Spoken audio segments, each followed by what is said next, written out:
bullet point on that one is, she sets financial goals and she lives with a written plan for her goals. Again, this is intentionality. You are an intentional steward. You want to make sure that all that money that's being worked for and created is going to build something that you're happy about.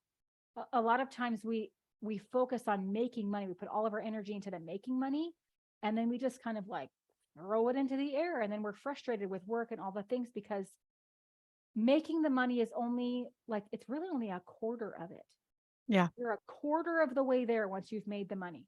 You have to make sure it goes and builds something that you're proud of.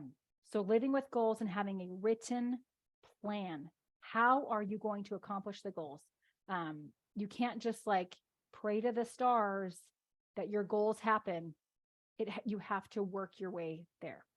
Okay. So what if you feel like you have different goals than your spouse? So we're Yeah. talking to women, but I'm sure that there's some men watching, you know. But what if you feel like your goals are different than your spouse's goals? And what if, okay, I'll just give you a scenario because I know with my own coaching, I do life coaching as well as style coaching. So I coach people on money, and then I have my own things that I'm working with you on, right? But what if you're the wife and um and your husband is the one that is the breadwinner and controls the money? Like, and when I say controls, um, like he's the one that makes most of the decisions on how it's spent, Mhm. right? And you decide, or you are aware of, like you know, realize whatever, that maybe his goals for the family are different than your goals for the family. And maybe they're not super opposite, but maybe there's something that you really value as the wife, but he doesn't really value that. And so he doesn't put resources to that, but you feel like that's important to you. How do you have that conversation? How do you get away from the like, I'm a victim? Because when you feel like you're the victim, you're never going to have a very good conversation with your spouse. Yeah. If you feel like you're a victim, because one of the constructs of life is, if there's a victim, then there has to be a villain. Mhm. And if I'm the victim in a marriage, then my husband's the villain. And it is never a good idea to have a conversation if you're in that space.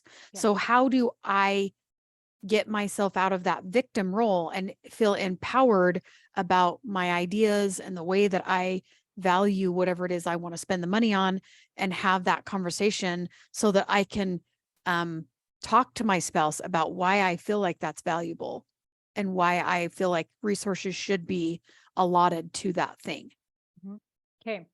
So short answer to this is personal spending money is a must when you're married.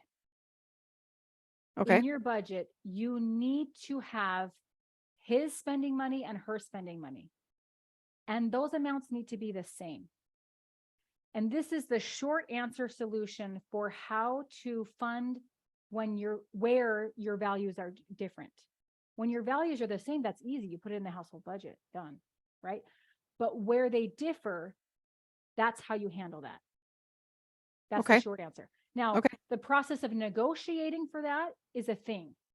Now, the answer I will give for this is, with the caveat that your spouse or you, like in the marriage, you're not dealing with personality disorders or like pathological narcissism, Narcissism or right? Like you're dealing with a normal human being with normal selfish levels and normal blind spots, like that kind of a thing. You're going to approach your partner exactly the same as you would your best friend or your business partner. You want to go for a win-win. You want to make sure that you understand them first. That's just how you will always get the best negotiation. Understand their needs, their concerns, their wants. And you don't understand somebody until they feel that you understand them. Mm-hmm. That's what you're going for. Okay. People don't care what you say. People care about how you make them feel. Yes. Mm-hmm. And we need to feel safe. Safe. I mean, men even need to feel safe too. Men need to feel, usually respected is the word that men are going to use, and safe is the word that women are going to use. So we need to make them feel respected. And you also want to go in and like help them when this is whatever they want.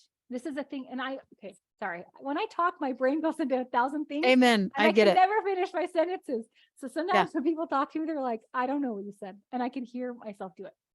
Now I don't even know where it was. Oh gosh, dang it. They need to be, the husbands need to feel respected and you need to feel Okay. safe as the Yes. wife.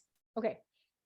So I can feel myself doing this. Like I'm the one who manages most of the things. My husband doesn't care. He's super busy. Like I have to drag him into our, monthly councils and clip him in onto memos. Like it would be really easy for me to step into the parent-child role. Lucky for me and for him, this is something that was brought to my attention in college, right?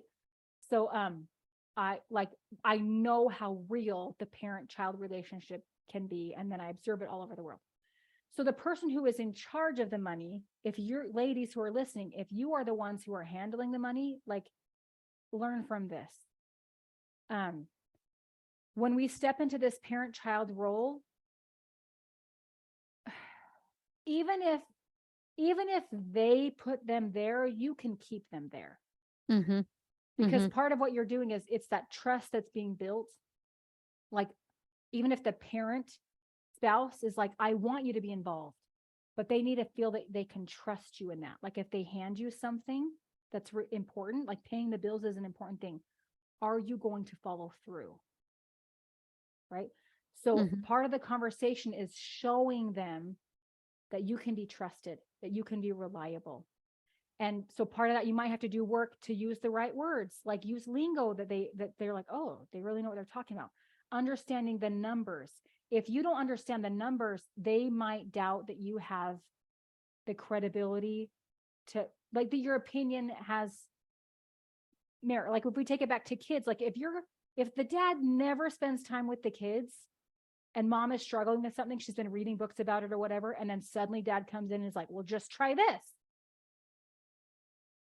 Right? You could be like, but you haven't spent any time with the kids. You don't know. I've tried stuff like that. Right? So you can see how you have to earn trust for your opinion to be trusted. So it's a work in progress, but just, so all the things that you're doing to show like, I care, I'm involved, I have merit, but the personal spending money thing, like that's just something that needs to happen. You don't have to rationalize your values. They're just your values. And it doesn't matter if your partner doesn't support it or not. They support you when your values are you. So from the very beginning, like that personal spending money needs to be in there. And then how much negotiation it takes to like get that in place, call me. The shortest answer. But just going in with a win-win, you want them to get what they want. You want you to get what you want. And that's the best part about marriage is when you approach it with a win-win, like you would your best friend or your business partner, rather than this like parent-child thing that's going on. Victim villain. That's kind of the long, short answer of that. Is that acceptable? Yeah. I don't even know if I connected my dots on that one. Yeah. Okay. Yeah. And you know what? Like this whole series is about getting people's brains open and like digging up questions, digging up like, well, but what about this situation? What about that situation? That's what these lives and this series is for, is if there's like, you're like watching this going, well, but I have this situation. What about this? That is why the comment section is so valuable, because you have Ruth here that is a money coach. This is what she does. And I'm a life coach too. I've dealt with relationships. I've coached on relationships, and so have you. Like this is all really, really good stuff. And you have us here for free answering your questions. So if this is like, I don't know about this, I have this situation or I have that situation, use the comment section. This is where you're going to get some really, really good help from Ruth. And it's invaluable. Ask your questions, put in your scenarios. Let us help you.